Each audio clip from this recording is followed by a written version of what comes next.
It's Sunday on Oahu, not too long before Christmas. The rising sun is shining with a few scattered clouds. There's a light wind east to northeast. Visibility is good. A perfect day for an aerial attack, but also a perfect day for a picnic with your sweetheart or the family. And that is what kind of day many Hawaiians are looking forward to.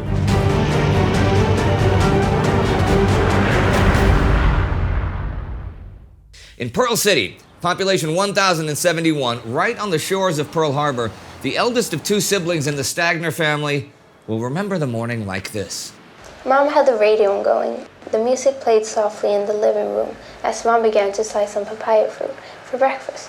And while families gather for breakfast, others are already at work. The Navy yards, the airfields, the Army installations, and the harbor itself are central to Honolulu life. The island is bustling with thousands of sailors, infantrymen, mechanics, welders, nurses, countless other servicemen and women, officers, mostly young people from all over the United States who aren't really thinking of a threat from faraway Japan. If there will be a war, it seems that Germany is the enemy to fear. 25-year-old Army nurse 2nd Lieutenant Ada Peggy Olson from Kansas puts it like this.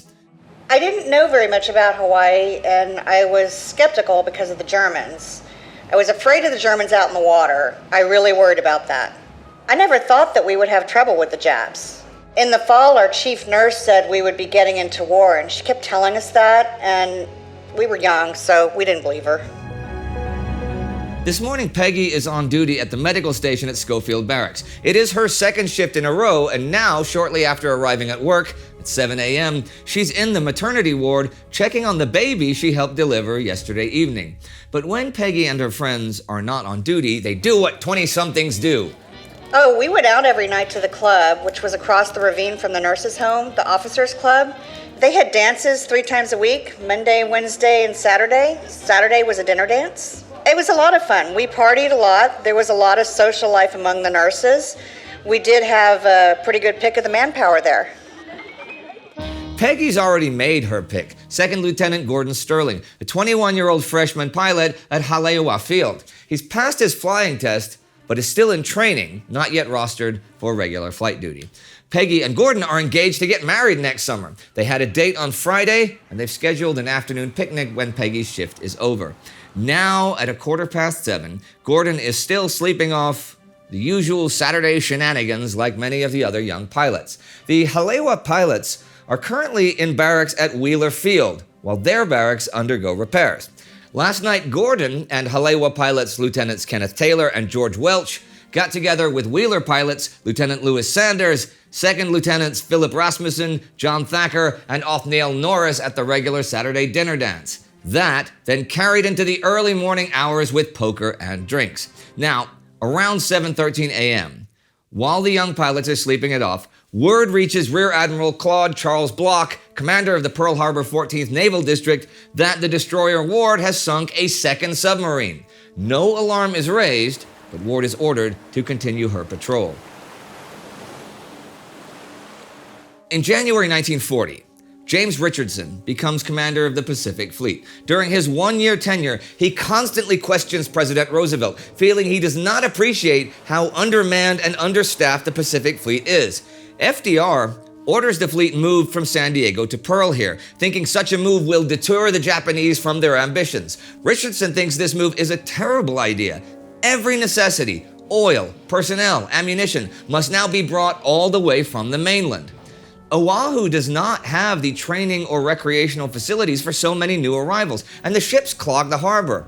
The Star Bulletin writes of Oahu's issues: shortage of housing, overcrowding and congestion, increased rents, transportation shortage, health and sanitation problems, crime and delinquency, educational problems, recreation and leisure time problems. Richardson thinks that the move would be an outright invitation for the Japanese to attack Pearl Harbor, with the fleet presented virtually in a bowl on their doorstep. After a fruitless discussion with FDR in January 1941, Richardson is removed from command and replaced by Husband Kimmel. At that time, people mused that the Japanese might try a surprise attack at Pearl Harbor. Yep. And not just during a state of war, but before a declaration, like how they attacked the Russians at Port Arthur 4 decades ago. which today at 7:15 is coming ever closer as Fuchida's first wave speeds towards Hawaii. While back at the Japanese carriers, the second wave of the Japanese attack is taking off. They are Shindo Zeros, Shimazaki's horizontal bombers, and Egusa's dive bombers. The air fleet then turns south towards a point 180 miles east of Oahu's northernmost tip to ready themselves for the returning planes. It is exactly the nightmare scenario that some U.S. officials have warned about. On January 24, 1941, Secretary of the Navy Frank Knox writes to Secretary of War Henry Stimson, "It is believed easily possible that hostilities would be initiated by a surprise attack upon the fleet or the naval base at Pearl Harbor." He writes that such an attack might come in one of 6 ways and ranks them from most to least likely. Air attack with bombs and air attack with torpedoes are the top 2 and the only likely scenarios. A striking force of carriers and their supporting vessels is his biggest worry. March 31st, Major General Frederick Martin, commanding the Army's Hawaiian Air Force, and Rear Admiral Patrick Bellinger, commanding the naval patrol planes, write, "It appears that the most likely and dangerous form of attack on Oahu would be air attack. It is believed at present that such an attack would most likely be launched from one or more carriers, which would probably approach inside of 300 miles. They would attack at dawn to use the cover of night to approach." Kimmel's big problem with defending against any attack is soon that Washington keeps stripping his forces to send stuff to the Atlantic. His newest battleship captain in February is his 4th senior by May. There are times when 70% of the crews on his ships have never heard a gun fired or had target practice. On his combat ships, up to 50% of the crews have under a year's service. On some auxiliary ships, it's nearly 100%. A quarter of his fighting strength in April soon goes to the Atlantic for convoy work. But even if he would have a fresh and full force, Kimmel faces an uphill task. The harbor outside Kimmel's windows may have been an ideal refuge for ships in an earlier era, but the warplane had turned it into a barrel crammed with fish, tied up and stationary, without room to maneuver and with only one way out, a narrow channel that was susceptible to blockage. Going to sea, where the fleet would have room, where it would be a moving target, would be better than staying inside the barrel when or if war was coming. Now, the Hawaiian Islands were uninteresting for foreign powers for most of their history, being among the most isolated places in the world. Oahu, the 3rd largest island, is 2,400 miles from the U.S. mainland, 3,840 from Japan, and 5,300 miles from the Philippines. Militarily, Hawaii becomes important to the U.S. during the Spanish-American War in 1898 as a logistics center for traffic towards the Philippines. This was the year the islands were annexed. Hawaii becomes a forward defense against any advancing naval fleet and essential for refueling and maintenance of the U.S. Pacific Fleet. Losing Hawaii would mean that a potential enemy, Japan, can disrupt traffic through the Pacific and gain a jumping-off point for attacks against mainland U.S. Oahu offers the best natural location for a port, and by 1907, the U.S. begins turning it into a military fortress. The main construction effort is 2 ports. One is for the Navy at Pearl Harbor, and one for mostly civilian and merchant shipping at Honolulu. Just before World War I, the first warships dock, and the Army begins manning the defenses, which revolve around defending against naval bombardment and invasion. Since aircraft carriers were not a viable tool until fairly recently, an aerial attack was not considered for a long time. By the 1930s, though, more resources are allocated for defenses against air raids, submarine attacks, amphibious landings, and sabotage. Soon, Oahu is dotted with fortresses, artillery defense posts, airfields, underground command centers, beach defenses, mobile troop formations, and a large supply center. In the north, the mountain ranges make it easy for defense against invading armies, so the southern shore of Oahu became the obvious defense perimeter. Pearl Harbor, located here in the lagoon, covers around 10 square miles of anchorage. A minefield would block the entry towards Honolulu, but the deep water offshore prevents a wide minefield around Pearl Harbor. Millions after millions of dollars are pumped into the defenses of Hawaii to build dry docks and depots, and to service the mighty battleships. In 1939, the final major coastal batteries and forts are completed, and obsolete guns replaced with the latest models. The defenders of Oahu are proud of the fact that any naval attack or amphibious invasion will run into determined and well-coordinated defenses, fortified behind massive concrete bunkers. However, a study in April 1941 concludes that while Oahu can easily withstand attacks from the sea, it is vulnerable to aerial attacks. Defending the islands is the Army's job. The Navy is working and on guard when at sea. They shouldn't be expected to be the same when resting and refueling. So the Army should keep them safe when they are in port.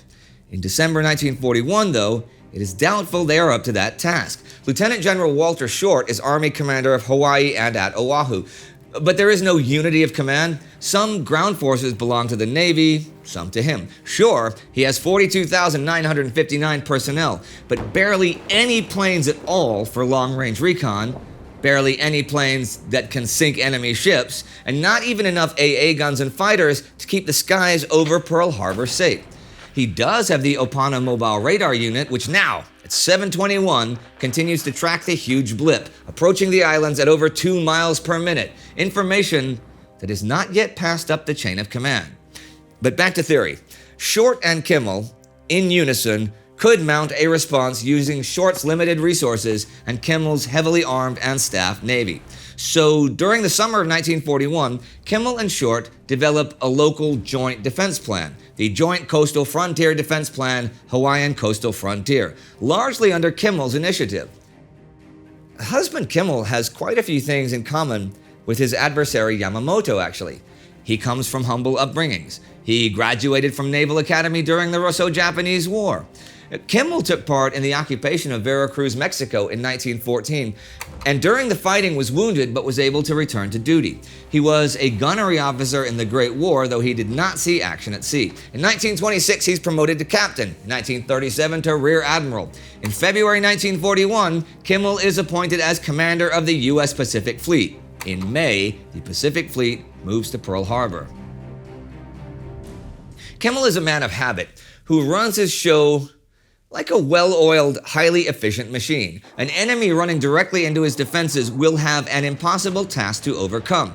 But should that enemy try something unheard of, something off the wall, he might meet an underprepared Kimmel. Kimmel does value the concerns he hears about the lack of air preparedness, and he has requested more anti-aircraft guns and radar stations, but this doesn't mean that Kimmel actually expects an air attack on Pearl Harbor. Midway or Wake Island seem way more obvious and safer targets for the Japanese to hit. And if the Japanese should attack, there would surely be a warning from Washington or some other sign. But Washington is not cooperating with Kimmel's efforts to prepare for any eventuality. He has pressed for continual improvement to defenses, but he has been left unable to complete all of his desired preparations from a lack of material. As I said, many of his resources, including 3 modern battleships and an aircraft carrier, were diverted to the Atlantic. Requests for more support are turned down.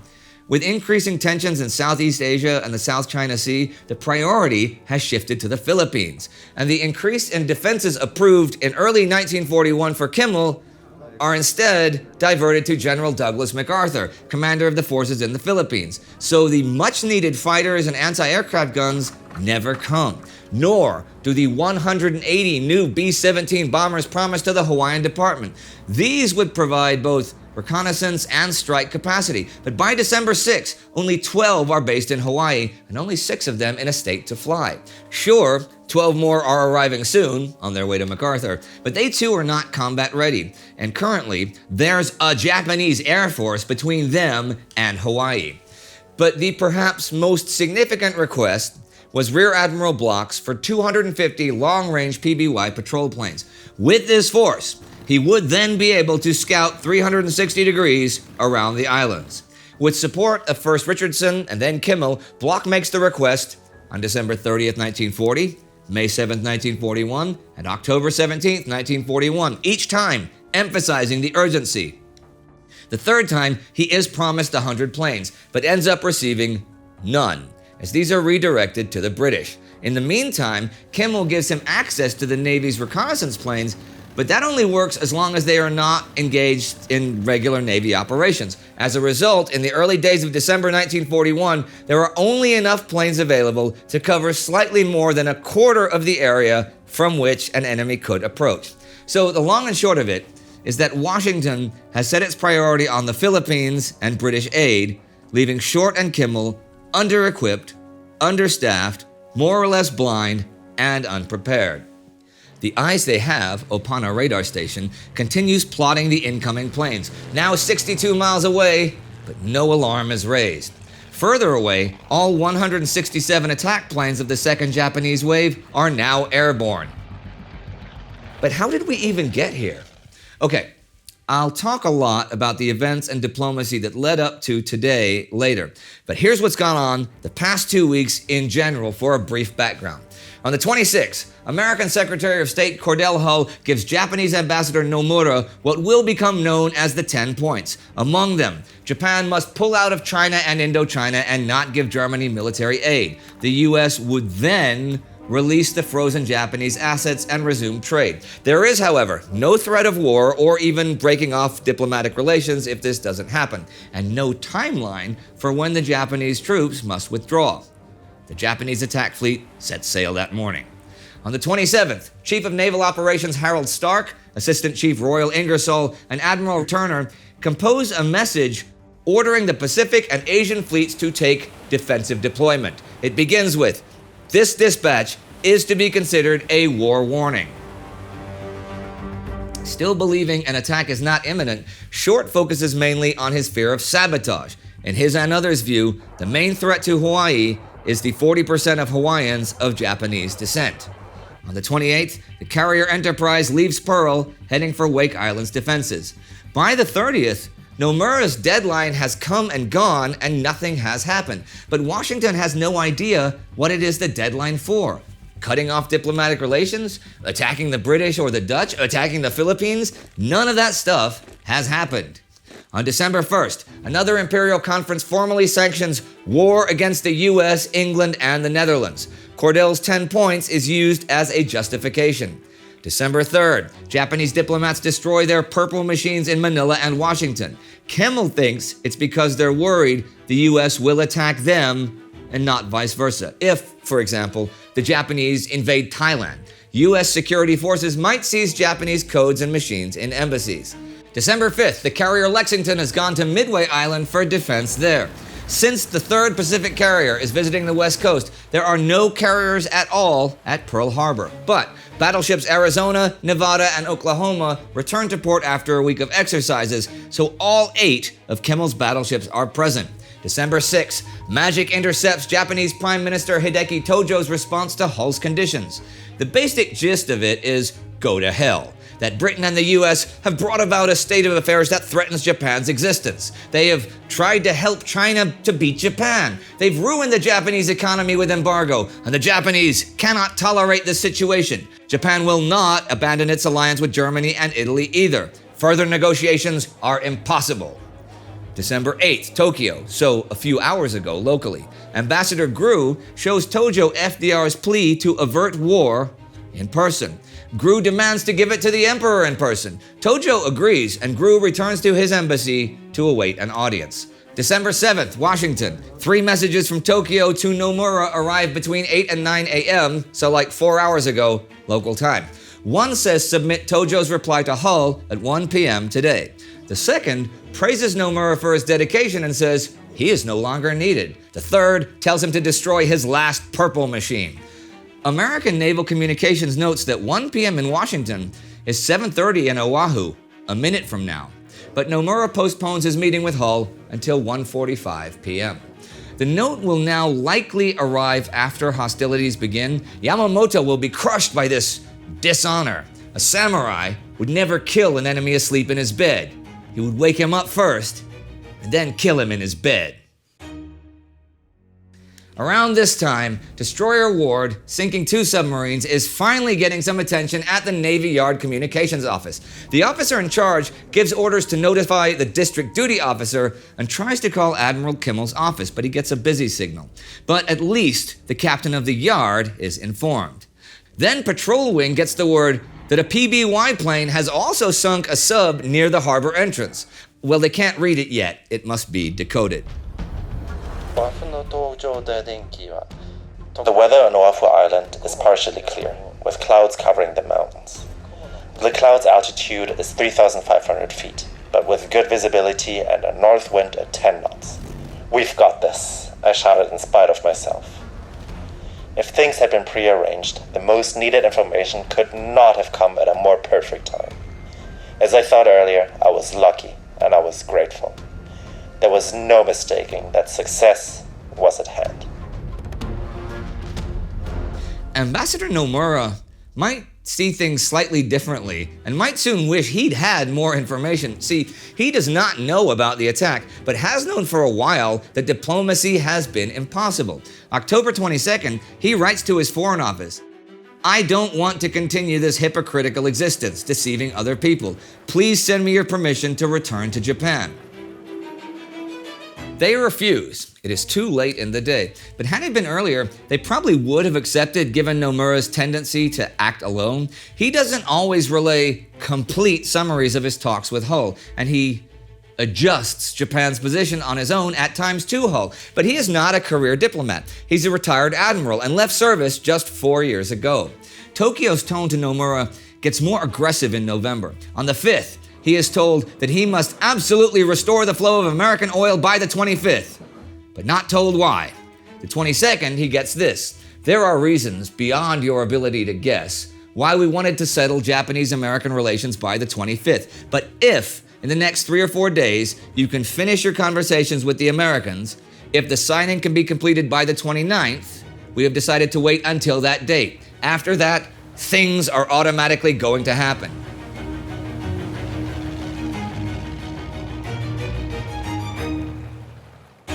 But you know, the talks between the nations were some of the strangest imaginable, in that one side, the United States, would not have to give up anything to reach a settlement. It merely sought to have Japan stop what it was doing. The empire, on the other hand, would have to surrender seized land and dreams of new orders and prosperity spheres if it wanted the US to resume oil shipments.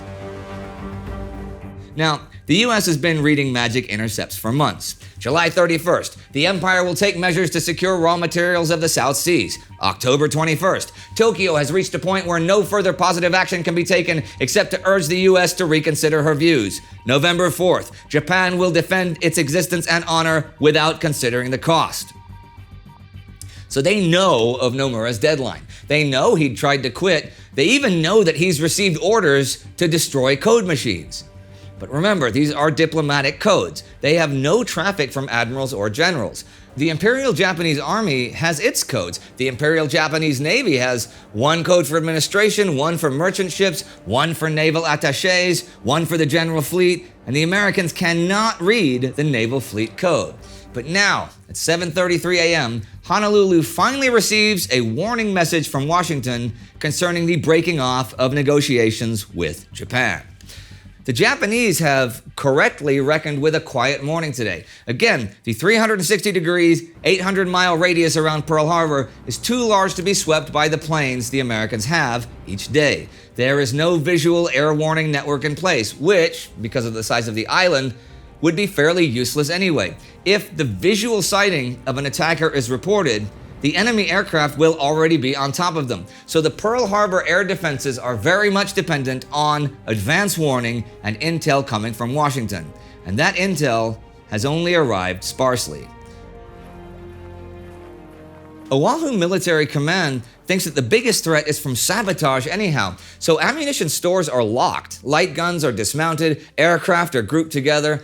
Only the coastal defenses are manned today, but since the Japanese have no intention of invading, those defenders wait for an attack that never comes. But those that will be attacked are now in the sights of the Japanese force descending upon them. At 7:35, radio silence is broken and Japanese voices are suddenly crackling in, communicating back to their fleet that they are ready to attack. At the same time, the staff duty officer has decoded the message that the PBY sunk an enemy submarine just a mile off Pearl Harbor, and finally, they get Admiral Kimmel on the phone. Throughout the morning, Fuchida's force has been using the regular Oahu radio signal to navigate.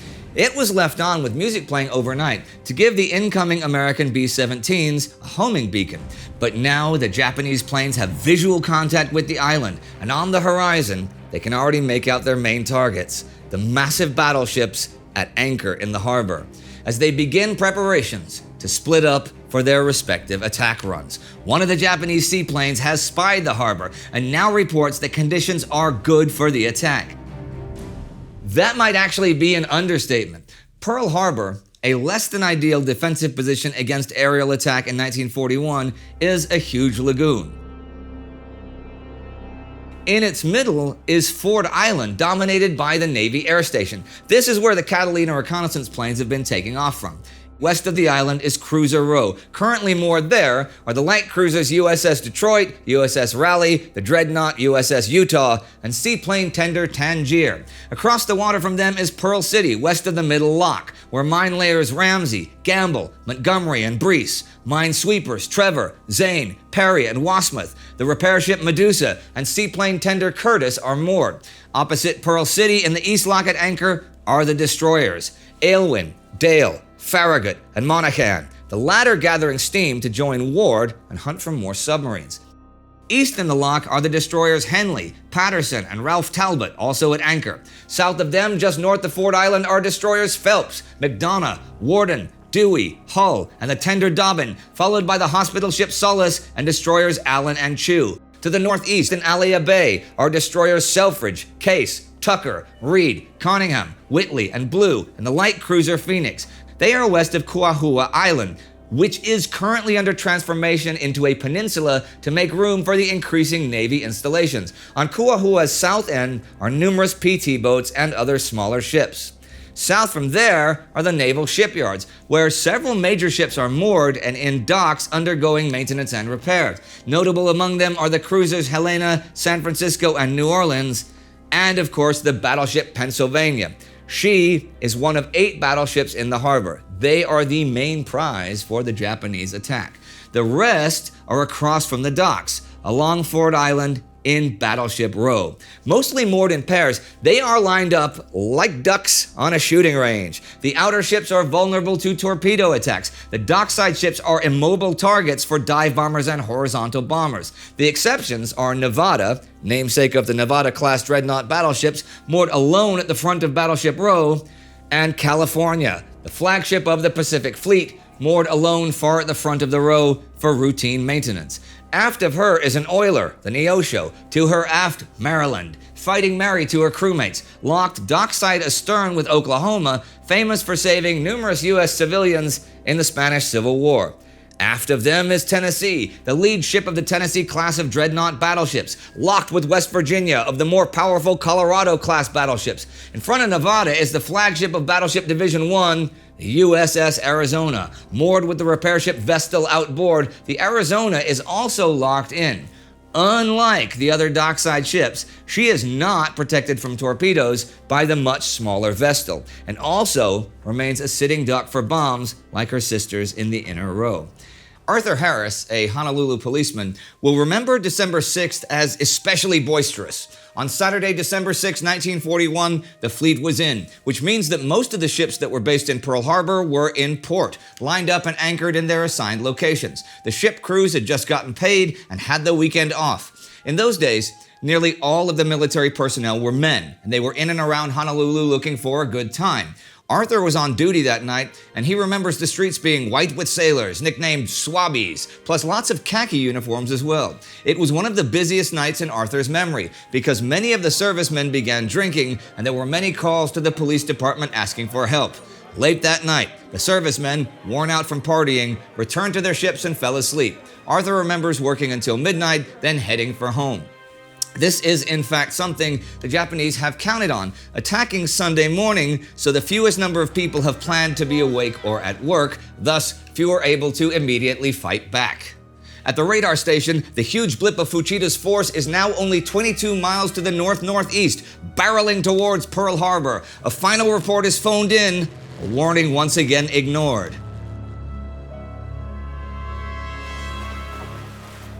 In the warm sunrise over Pearl Harbor, Thousands of men are now in preparation for a regular Navy Sunday. Breakfast, deck duty, exercising, washing up, reading a book on deck, sleeping in, or preparing for a day of leave. It is a friendly calm that is about to end in a storm of death and fire.